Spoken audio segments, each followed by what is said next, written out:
My discovery shook me to the core. My husband was having an affair. Luxury brand gifts were being showered upon his mistress, all paid for with my credit card. For the sake of our son, I endured silently, but the weight became unbearable. I knew I had to take action. Unexpectedly, the person who came to my aid was the last one I imagined. I am Alexa, 35 years old, married to Austin for a decade. Our son Drake turned 8 this year. With a passion for writing, I turned novelist, fulfilling the lifelong dream. My debut mystery novel found success, leading to regular serialization and a busy schedule. Initially, Austin worked, but he quit when my writing became profitable. For the past few years, he spent his days idly, occasionally gambling. So when he dressed in a suit one day, claiming a job interview, I sensed something awry. "Why the suit?" I asked, catching him off guard. He hesitated before saying, "I have an interview." "For what?" "A job," he replied, a bit too quickly.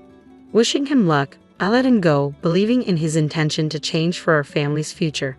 Yet when he returned at 1 a.m., reeking of alcohol and perfume, asleep on the sofa with his unlocked phone in hand, my curiosity overwhelmed me. I couldn't resist the urge to peek into my husband's smartphone. What's this?" I couldn't believe my eyes. It was undeniable. My husband was cheating. Even more shocking was his affair with my close friend, Ashley. They had been to a luxurious restaurant known for its stunning night views. The realization hit me like a ton of bricks. No way. Austin and Ashley. Why? Ashley had a husband too. I had trusted them both. Confronted with this unexpected truth, tears welled up uncontrollably. I tried to stifle my sobs, not wanting to wake Austin. But I needed evidence. Quietly, I transferred proof of the affair to my own phone, unsure of what to do next. The next morning, Austin acted as if nothing had happened. "Hey, Austin, about yesterday," I began cautiously. "Yesterday," he replied casually. "You mean when I said I had an interview but came home late?" I couldn't help but wonder what had really happened. My husband averted his eyes as if searching for an excuse.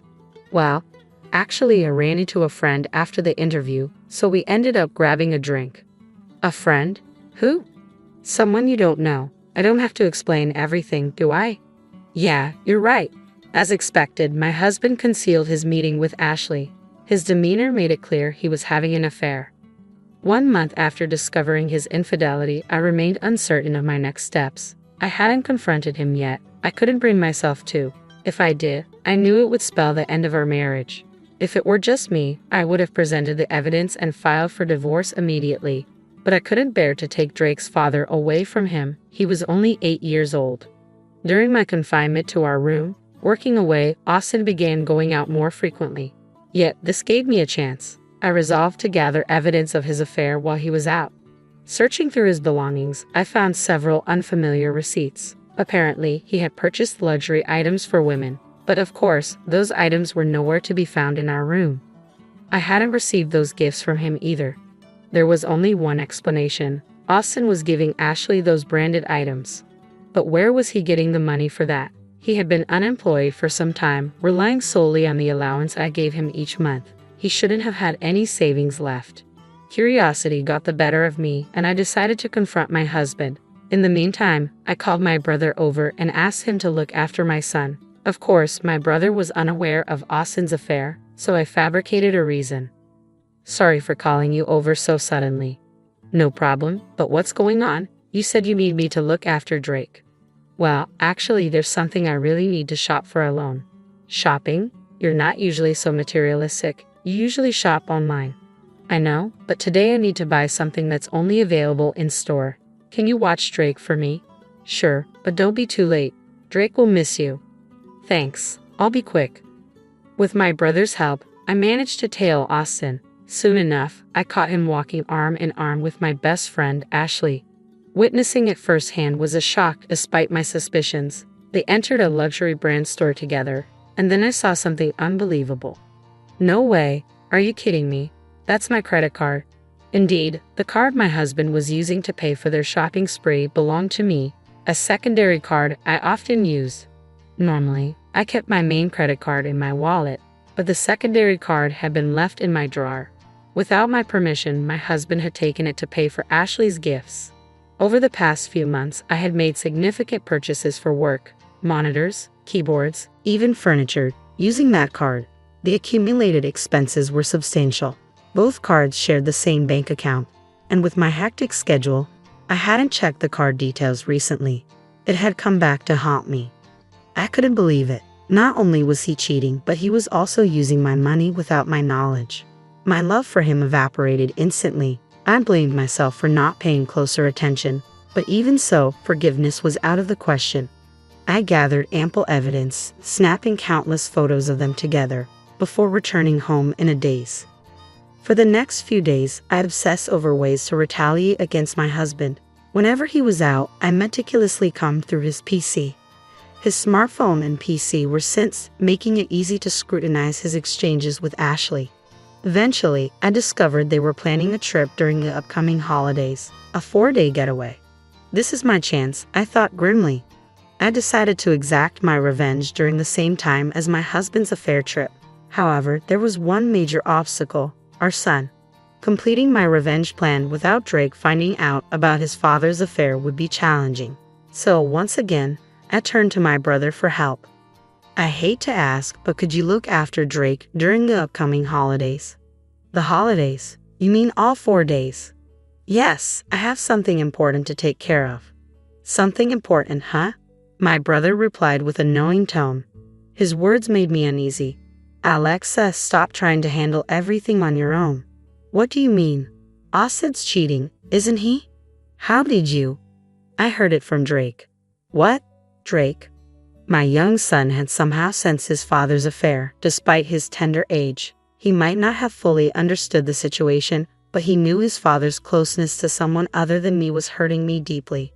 I thought I was hiding it so well from Drake. Why? It means Austin's actions are hurting you enough for Drake to notice, my brother reasoned. Are you really going to stay with someone who hurts you like this? But if I divorce Austin, Drake will be devastated. Just then, as if on cue, Drake appeared from the next room. It's okay, Mom. I'm on your side. Drake, are you sure? I don't need anyone who makes Mom sad. As long as I have Mom, it's okay. Thank you, Drake, and thank you too, brother. With the support of my son and brother, I resolved to seek revenge on my husband without hesitation. On the day my husband planned to leave for his affair trip, Drake and I quietly packed our belongings. My brother assisted us covertly while my husband was away. The night before his departure, I decided to give him one last chance. Austin, what's with the suitcase? Why are you packing? Oh, this?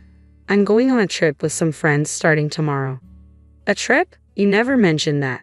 It was a sudden plan. It's not a big deal. I'll cover it with my monthly allowance. My husband exuded an aura of don't talk to me, clearly avoiding further inquiry.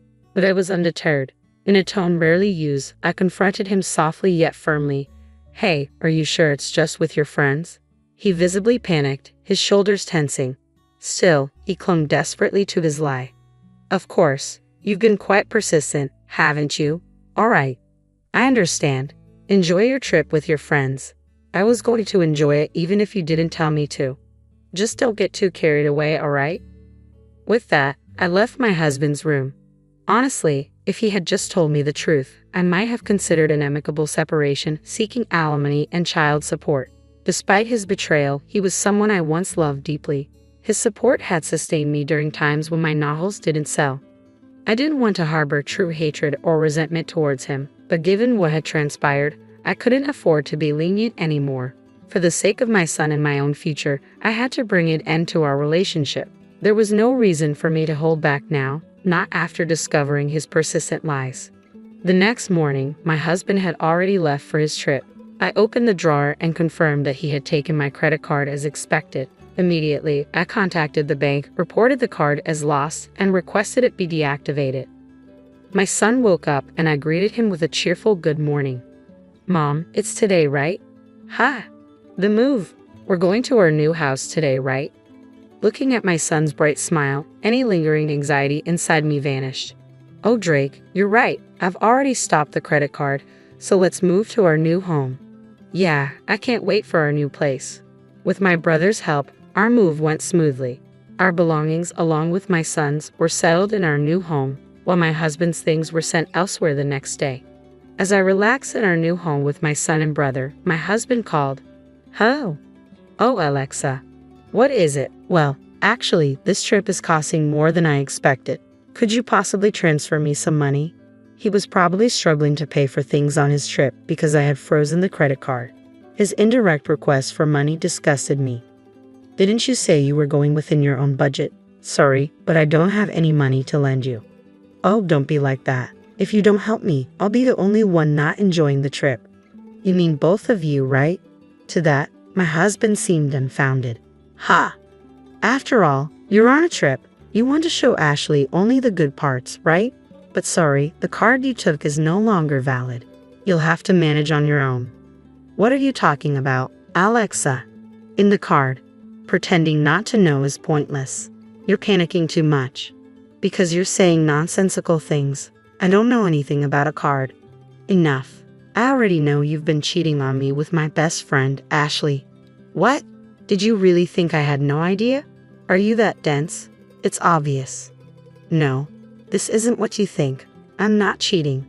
I was furious that my husband kept trying to make excuses. Not caring that my brother and son were next to me, I unleashed all the anger I had been holding back. Stop making excuses. You had a family and you had an affair with another woman. On top of that, using someone else's card. Do you realize how despicable your actions have been? Alexa, let's calm down for now. Huh? There's no way I can stay calm when I'm dealing with the person I hate the most in the world. Don't you think? And just so you know, I have no intention of forgiving you or helping you. You and the woman you're with can go to hell for all I care. Never show your face to Drake and me again. Saying that, I hung up on my husband. Then his mistress, Ashley, called me. Hey Alexa, what the hell did you do? Ashley, long time no see. How's the trip with my husband? Shut up. Explain yourself. What are you talking about? Don't play dumb. You sent Austin's belongings to my house, didn't you? Yes, indeed. When we moved, I sent my husband's belongings to Ashley. But Ashley is a married woman, so of course her husband is at home. That's exactly why I sent all of Austin's belongings to her house, including a long letter explaining everything. She screamed at me over the phone, her voice breaking. This isn't a joke. What did he do? My husband found out, and now he's furious. Well, it serves you right for having an affair while being married. You're supposed to be my friend. This is low. I misjudged you. Excuse me, that's my line. My best friend was having an affair with my husband, you know. How can I forgive that? Who was rude first, huh? I wasn't serious, it was just for fun. There's no way I'd settle for a jobless loser like him. I don't care whether you were serious or not. I'm about to get a divorce anyway. You did have an affair, and that's a fact. I will never forgive you. I will demand a lot of compensation, so brace yourself. Compensation? What's that? I didn't hear anything about that. Well, of course you did. What you deserve. Wait, I'm a housewife. I can't pay any compensation. I don't care. Either figure it out yourself or beg your husband. Well, I doubt that would work though. Oh wait, Alexa, hey, wait. Goodbye. I hung up without listening to her and blocked her number. Afterward, I finalized my divorce through my lawyer and demanded compensation from my ex-husband and Ashley. Alongside child support, I insisted on repayment for the credit card charges he made without my consent. Due to the debts from paying compensation, Ashley's husband demanded a divorce and she was kicked out of their home. She attempted to rely on her parents, but they turned her away given the circumstances. Now, she lives where she works and does night jobs at a bar. Austin tried to lean on Ashley, but she was furious because she had to divorce him. She promptly cut ties with my ex-husband, ending their relationship. Currently, my ex-husband works multiple part-time jobs and lives paycheck to paycheck. After being unemployed for so long, finding a stable job won't be easy for him. If he ever falls behind in alimony or child support payments, I intend to pursue him for the owed amount by any means necessary. As for me, I'm living peacefully in a new home with my son. His growth is remarkable, and every day is truly exciting. I aim to continue giving him lots of love, ensuring he never experiences sadness again. What the hell is going on? You didn't make lunch today. My husband abruptly yelled at me over the phone. He seemed irritated that I hadn't prepared his lunch and that I had been away from home. I told him to take care of himself while I was gone, but he retorted, "Look, you're a housewife, right? You skipped your studies to be one, remember?" He didn't seem convinced, making such a big deal about not having lunch for just one day. I was fed up with him. I did all the housework, and he would still take it out on me when things didn't go his way. My mother-in-law stood beside me, a faint smile on her face as she listened to my husband's yelling over the phone. "My name is Emily. I live with my husband Nicholas and our 2 children, Seth and Ray, who are twin boys just 2 years old. Despite the challenges, I'm so happy being the mother of these adorable twins. Raising them is the source of my current happiness." Nicholas is a typical businessman. His family owns a Japanese-style confectionery store in a shopping arcade. I quit my job shortly after our marriage to help my in-laws with their store. I started working there with a light heart, but it turned out to be much busier than I had anticipated. I not only served customers with a colorful selection of wagashi, but I also made my own sweets in the back kitchen. I had to be in the kitchen from early morning to prepare the sweets on time, especially during the busiest times of the year. Even after the birth of my twins, I continued to assist at the store. Sometimes I would stand in the store with my children on my back. Their cries would sometimes carry through to the store even when I was babysitting them away from the shop. Despite all this, my husband was unconcerned about the confectionery business. "Hey, do you still have no plans to take over the confectionery business?" I asked him. "We've discussed it several times, but Nicholas seems to have no intention of taking over the business." "I'm not taking over the store. I've told you numerous times I'm not going to take over the store. Isn't wagashi so lame these days? The number of people in the shopping arcade is decreasing year by year, and if I take over the confectionery business now, I will have no future." Nicholas had no desire to take over his family's wagashi. Of course, he couldn't take over the store right now because he worked for a larger corporation, but I liked my in-laws' store and didn't want to see it go away. "Are you going to the pachinko parlor again today, Nicholas?" "Sure, of course I am. What I do on my day off is entirely up to me," he replied. On holidays, my husband always went out to play pachinko. He would even get in line as soon as it opened.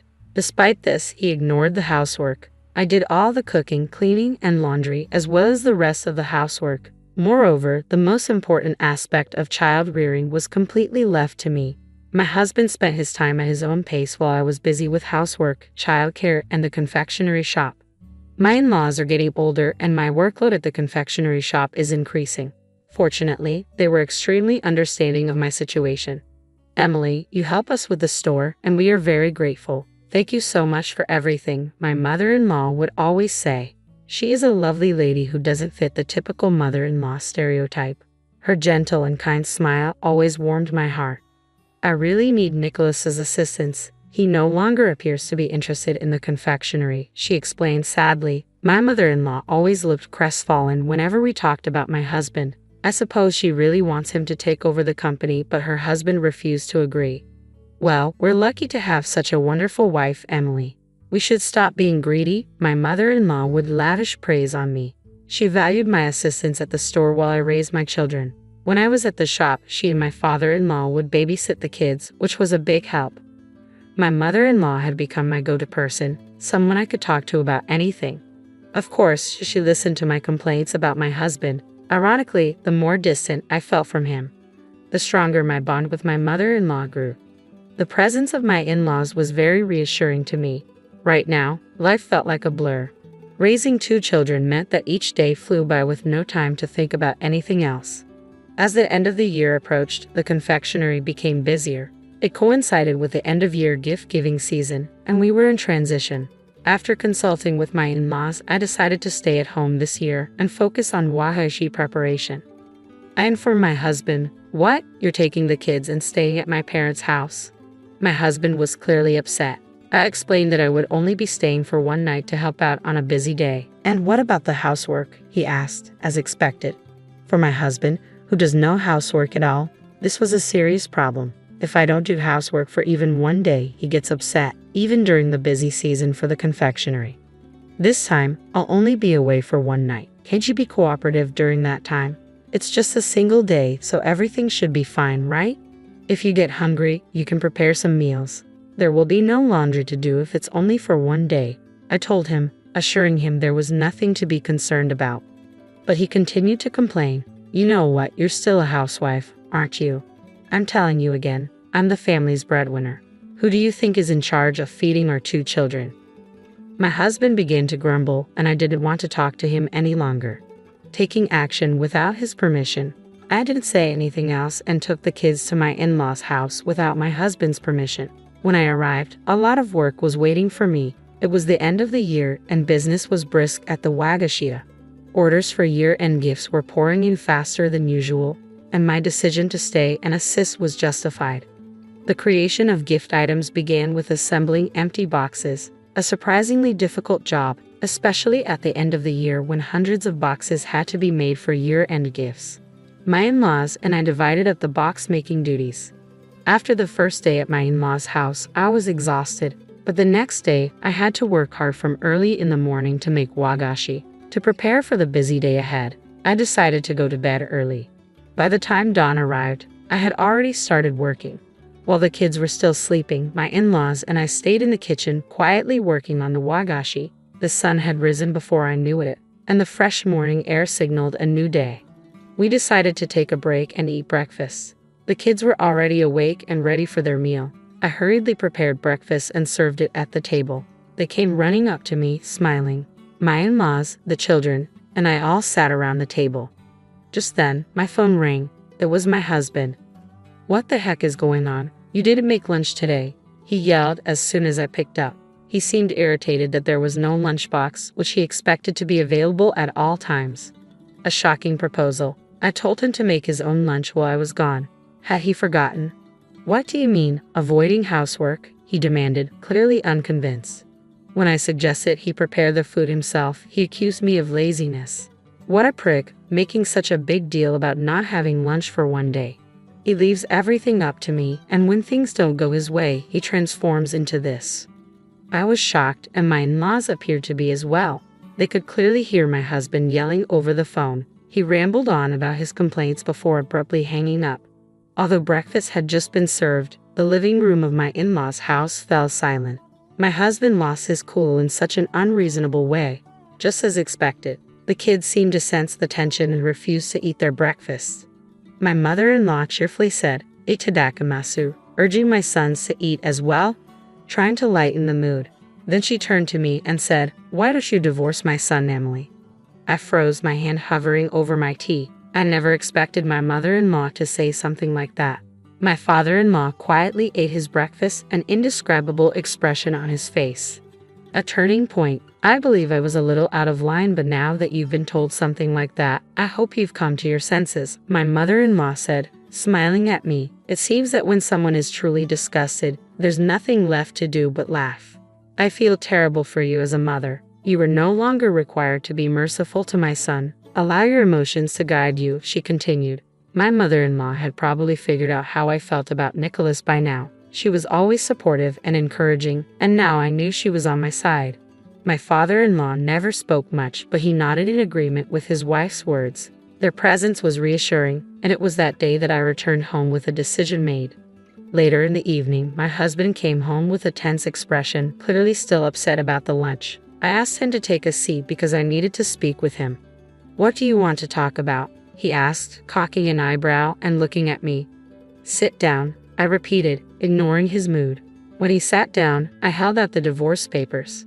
"I'm going to divorce you. I'm going to divorce you," I said, the words slipping out of my mouth. My husband's grumpy expression abruptly changed to one of surprise. "Why did you say divorce so abruptly? Are you kidding me? The kids are still so young." He was in a panic, unable to understand why I was seeking a divorce. He adamantly refused to consider divorce, insisting there was no reason for it. He tried to avoid the discussion by claiming it was invalid. "There's a reason," I said, stopping him from fleeing. I pulled a few photos from an envelope on the table and placed them in front of him. One photo showed my husband walking with a woman, holding hands. "Didn't you say you go to Pachinko on your days off? What exactly is this? You appear to be having a good time," I said. When he saw the photo, my husband's face turned pale. Confronting the truth, I pressed him to tell me what was going on. "No, this is, well," he stumbled over his words, trying to make up some nonsense excuse about how she was just an acquaintance. "She's a junior employee at your company, isn't she?" I said. My husband's movements ceased when I mentioned the identity of the woman in the photograph. He had been having an affair with a younger woman who worked at the same company. I had been suspicious of his behavior and had discussed it with my mother-in-law for some time. She suggested I hire a detective to investigate. The findings of the subsequent investigation astounded me. My husband had entered a pachinko parlor with a woman and then gone directly to her room. I have more photos, I said. You two are very close, so the investigator could take many photos. Would you like to see more? Confronted with undeniable evidence, my husband finally confessed. He admitted that while he was a pachinko fan, he also had a romantic relationship with this woman and had been visiting her room during the day. I'm sorry, Emily, he said. I was just experimenting with fire. I'm sorry for the kids. I'm leaving this girl right now, so please don't divorce me. He was no longer at my mercy, apologizing emphatically. However, I would never forgive him. I'm dead set on getting a divorce. I'm not joking. I've been assisting at your parents' home while babysitting and taking care of things you don't want to do. I've informed your father and mother about this. My in-laws knew everything. Standing my ground, I told my husband that my in-laws were on my side, not his. They both stated they would assist me in any way they could. Since we work together, we've had plenty of time to talk, they explained. We're both furious at you. Of course, I informed them that we were divorcing. My husband completely lost his cool and broke down in tears. Please, I would never do something like this, he muttered, overwhelmed by the situation. He kept insisting he didn't want a divorce, but I was resolute. I can't do this with you any longer, I said. I will make certain you pay alimony and child support. I served him with divorce papers. My husband begged for forgiveness on his knees, but I refused to listen. As a result, we divorced. I insisted on alimony payments from both my husband and the woman he had an affair with. My husband also had to pay child support for our children. After the company discovered their affair, my husband chose to resign, and the woman lost her position. My in-laws were furious and informed my husband he would be cut off from the family and bored from their home. With no one to rely on, he was compelled to work manual labor from morning to night to pay his bills. After the divorce, I continued to work at the Wagashia. My in-laws asked me to stay, and I gladly agreed. I enjoy working in the store and, of course, need to support my children. My in-laws want me to run the store after they retire and plan to eventually give me both the store and their home. Naturally, I intend to take over. I will be the proprietress of the confectionery. I will continue to work hard and raise my children while looking forward to the future. Hey, my stuff got delivered to my parents' house. What's going on? Did you get the packages? I want you to leave, so I sent all your things there.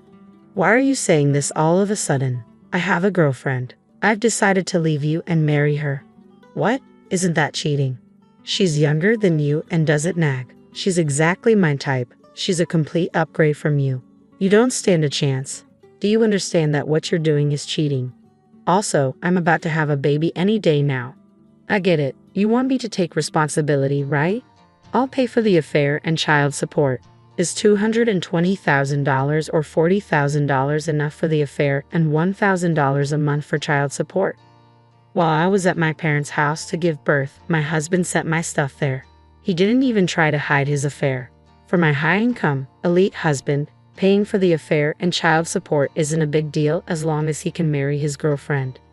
I'll give you more details later. I'll keep the house and live there with her. Don't come back. I believe there must be a God. Surely, God would punish my husband. Fine, I don't need you. Let's get divorced quickly. Yeah, I got it. I'll contact you soon. Thank you, I appreciate it. I don't want any more trouble. Right, I'm glad we can get divorced without any fuss. My husband misunderstood my final words of gratitude. I believe he will face difficulties soon. The house he said he'd take to live with his girlfriend. Actually, I'm Anna. I'm 29, and I work at a company. I'm shy and not exceptionally skilled at my job. Because of that, I thought of myself as a background character in society. But as I approached 30, my life took a dramatic turn. There aren't many good places near our office. There are good places, but they're either too small or too far from the station. It's hard to find one that fits our needs. I'm searching for a house with Ken, who will soon be my husband.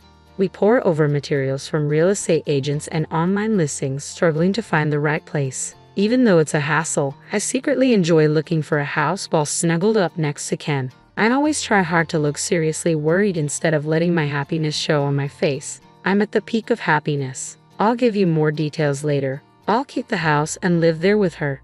Don't come back. I believe there must be a God. Surely, God would punish my husband. Fine, I don't need you. Let's get divorced quickly.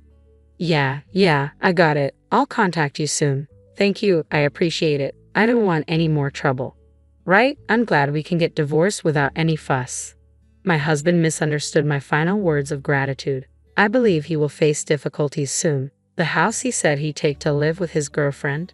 Actually, I'm Anna, 29 years old, and I work at a company. I'm shy and not particularly skilled at my job, so I often felt like a background character in society. But as I approached 30, my life took a dramatic turn. There aren't many good places near our office. The good ones are either too small or too far from the station. It's hard to find one that fits our needs. I'm searching for a house with Ken, who will soon be my husband. We pore over materials from real estate agents and online listings, struggling to find the right place. Even though it's a hassle, I secretly enjoy looking for a house while snuggled up next to Ken. I try hard to look seriously worried instead of letting my happiness show on my face. I'm at the peak of happiness. But when I said my life took a dramatic turn, I wasn't just talking about getting married. Marrying Ken, who works at a prestigious international company, added a big twist to my life. We live in different worlds, but we met through mutual friends, and surprisingly, Ken approached me first. I still can't believe it, so I often ask him, "Hey, what did you see in someone like me again?" Your modesty. Nowadays, a lot of women are strong and assertive, but I'm not into that. Ken always looks obviously annoyed when I ask the same thing repeatedly, but I love that he always gives me the same answer, even if he looks annoyed. When Ken calls me modest, he's talking about my shy nature. He initially approached me simply because he liked my looks. When I first heard that, I thought it was a bit rude, but over time he grew to appreciate my modesty. Given how happy I am now, I can forgive his rude comments. In contrast, what drew me to Ken was his decisive and confident nature. Keep gathering info on properties, and did you tell the wedding planner about the changes to the menu? I'm planning to call about the menu tomorrow. What? You haven't told them yet? Handle the important stuff promptly. Yeah, I'll be careful. Ken sighed and began tidying up the property materials. He often delegates various tasks to me, and perhaps because of his elite status, he sometimes talks down to me. We're not married yet, but is this what they call a dominant husband? Some people might find it hard to believe, but for a shy person like me, it's actually easier when someone directs me on what to do. That's why I believe Ken and I are a good match. As the wedding day quickly approaches, we still haven't found a place to live. Since we didn't live together before getting married, we really wanted to start living together right after the wedding. But since that seems difficult, we made a decision. We thought we'd rent until we had kids, but maybe we should just buy that house. Yeah, that seems the most realistic. Ken picked up one of the property brochures and placed it on the table. This house is nearly 40 years old, surrounded by newer houses. It has been unsold for some time. It's well maintained for its age, but it needs some work before it's comfortable to live in. Alright, we'll buy this house and renovate it right. Considering the renovation time, it won't be ready by the wedding, but it meets all our needs in terms of location and size. But are we okay to buy a house so suddenly? We're fine. Leave it to me. Ken looked confident. Most wives would be anxious if their husbands suddenly wanted to buy a house impulsively, but Ken's income is high and I also work, so it's not unreasonable. So we decided to buy a house right after getting married. Following my marriage, we even bought a house, and the elements of happiness were piling up at a faster and faster pace as if they were crushing my body. However, buying this house would later lead to an unexpected situation. After deciding to buy the house, we also had to find a contractor for the renovation. Of course, finding a contractor was my job. Since we'd be living there for a long time, I carefully searched for a contractor. However, with the wedding so close, Ken seemed to be getting impatient. Hey, did you find a contractor? Give me a little more time. I'm still looking. You're always so slow, but it's important. If I leave it to you, we'd never be able to live in the house. I'll handle finding a contractor. Alright, I'm sorry. As usual, while discussing our wedding and future life in Ken's room, he got angry with me. I felt bad for causing trouble by not finding a contractor and couldn't say anything in return. Once Ken started looking, he arranged everything within a few days, and the renovation began the following week. He's really efficient, as expected from someone of his caliber. With his speed, it's no wonder he finds me slow. While the house was being renovated, we had our wedding without any issues. Since the house wasn't ready, I moved into Ken's place. I was a little disappointed that we couldn't start our newlywed life in our new home, but then a different kind of happiness came our way. Ken, I think I might be pregnant. Really? Ken was overjoyed, bouncing around like a kid. We thought we wouldn't rush into having kids, but I didn't expect it to happen so soon. I felt the same way. We figured we'd have kids eventually and were just going with the flow, so discovering I was pregnant right after the wedding was a surprise. I'm glad we decided to buy the house. 2 months after the wedding, the renovation was finally complete and we could move in together.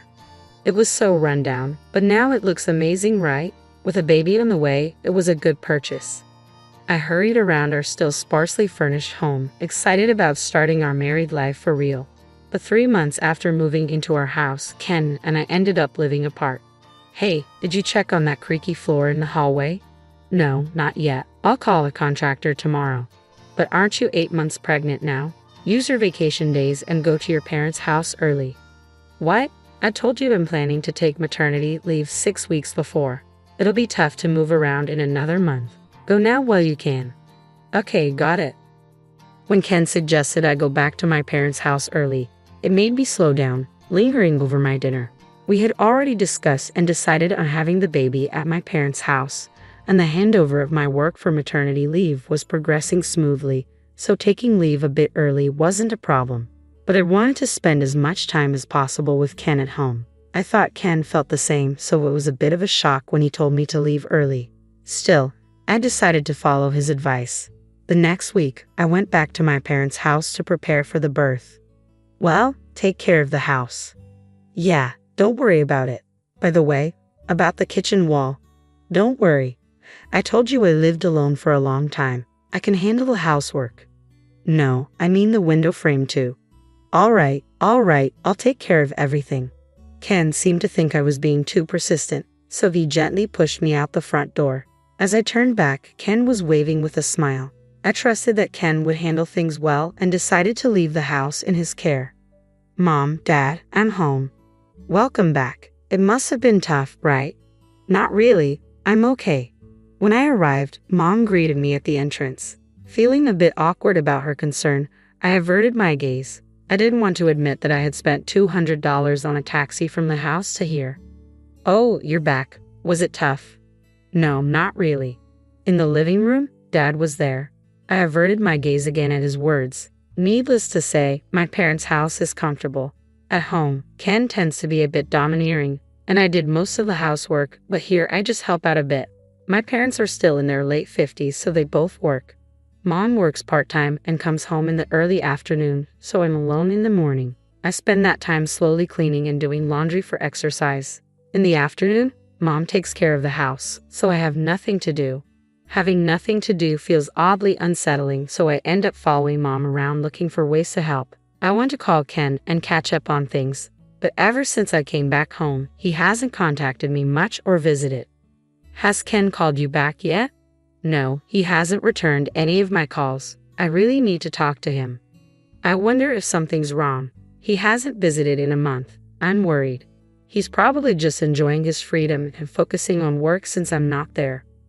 Mom peeled an apple, looking worried. I gratefully ate the apple she gave me. Mom is probably imagining negative things like Ken being sick or having an affair. But Ken is a capable professional, and we're about to have a baby, so I thought there was no way he could be sick or cheating. I soon realized how naive that thought was. One afternoon, while Mom and I were watching TV, the doorbell rang. Who is it? Looks like a delivery. It wasn't unusual to get a package, but Mom looked confused as she went to the door. I waited in the living room. I could faintly hear Mom talking to a delivery man, but couldn't make out the words. After a while, Mom came back, looking worried and flustered. Hey, your stuff for your house is here. What's going on? What? What do you mean? I didn't understand what she was saying and could only repeat her question back to her. I slowly stood up to check the situation and headed toward the packages that had arrived. What's this? What's going on? When I stepped outside, there was a moving truck loaded with boxes. I opened one of the boxes and found my clothes inside. I opened another box, and it also contained my clothes. It looked like all the boxes were filled with my belongings from our house. I didn't understand the situation, but since the packages had arrived, I had no choice but to accept them. We pushed all the boxes into an empty room at my parents' house. The room was completely filled with boxes. After seeing the movers off, I called Ken in front of the delivered packages. I didn't expect him to answer, as he usually didn't, but this time he picked up right away. "Hey, my stuff was delivered to my parents' house. What's going on? Did the packages arrive? I decided I want you out of the house, so I sent all your stuff there." "What? Why are you saying this all of a sudden?" "Well, I have a girlfriend. I decided to leave you and marry her." "What?" He called her his girlfriend, but that meant he was cheating, openly declaring it to me, his wife. I couldn't comprehend what he was saying, and I started feeling dizzy. Isn't that cheating? Well, yeah, I guess. We started dating before the wedding. Guys can get cold feet too, you know. She was kind to me when I was struggling, and we started seeing each other. I couldn't call off the wedding, so I married you, but I couldn't give her up. When I lived with her in her house this past month, I realized she's better than you, so I decided to divorce you. Living with her? You mean she's been staying in our house for the past month?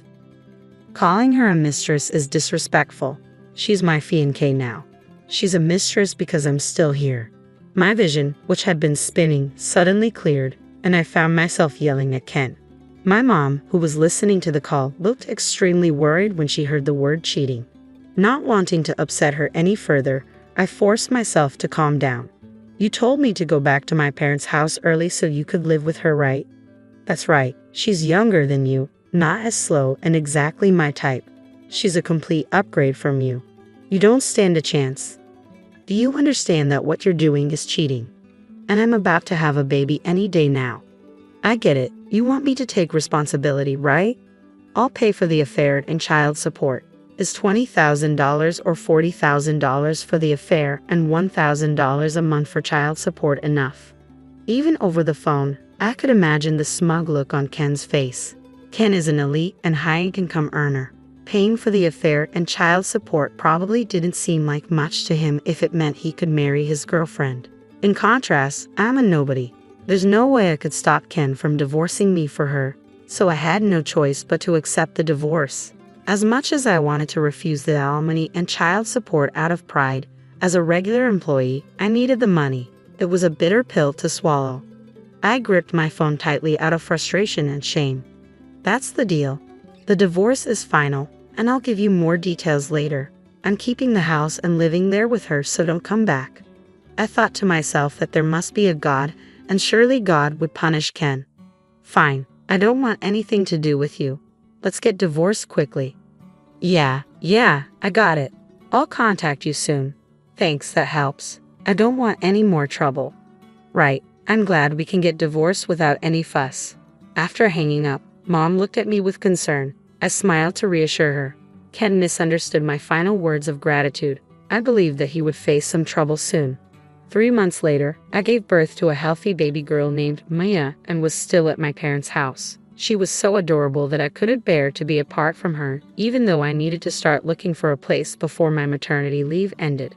The divorce was finalized, and Ken agreed to pay for the affair and child support. I had no lingering feelings for my ex-husband. In fact, I felt refreshed after the divorce. Since we already settled everything, I thought I'd never have to deal with him again. But suddenly, he called me. He must have finally realized the situation. "Hey, what's going on?" "What do you mean?" "The house. You mentioned something about the floors and walls, didn't you? Did you know about this?" "Yes, I knew. You hired a shady contractor for the renovation." "Why didn't you tell me?" "I tried to, but you never returned my calls because you were too busy having fun with your girlfriend. Besides, I told you about the creaky floors before I left for my parents' house and asked you to check it out, but you were too focused on getting me out of the house quickly to listen seriously." Ken thought I was too slow in finding a contractor, so he took over the task. When he started looking, he quickly found someone and began the renovations. I was impressed with how efficient he was, but it turns out he chose the contractor based solely on price without checking reviews or reputation. So he ended up hiring a shady contractor. After living in the house for just 3 months, I noticed the floors creaking, cracks in the kitchen wall, and screws missing from the window frames. After moving back to my parents' house, I looked into the contractor and found out they were scammers. I tried to contact Ken to tell him, but he never returned my calls, and we ended up getting divorced before I could tell him. Because of you, the response was delayed, and now I'm having disputes with the contractor. They're blaming us, saying we lived in the house wrong for 6 months, causing the damage. The creaky floors, growing wall cracks, and poorly closing doors have all gotten worse. The house is a mess. That sounds like a terrible place to live. I've moved into an apartment to get out of the house. If I stayed, they keep blaming us for the damage. I'm talking to a lawyer, but for some reason, it looks bad for us. Still, I'm going to sue them. So your house is falling apart, and you're going to court. That sounds tough, but it's not my problem anymore. Is that why you called? That's right. If you had told me about the shady contractor sooner, this might not have happened. So what? I mean, I'll keep paying $500 a month in child support, but can we lower the monthly payments for the $20,000 alimony? What? I was shocked that my elite, prideful ex-husband was suddenly asking me for a favor about money. We moved, right? So now I've got the land, house renovation loans, and apartment rent. I'm going to sue the contractor, but I don't know how that'll go, and there are lawyer fees. I might even have to pay for the house repairs myself. You said your wife is better at her job than I am. Doesn't she make a decent income? Actually, she was my colleague at work. I told everyone at the company that we got married after I divorced you, but apparently, there were rumors about us before that. So now, people at work are giving us the cold shoulder. Yeah, she couldn't take it and changed jobs, which cut her salary drastically.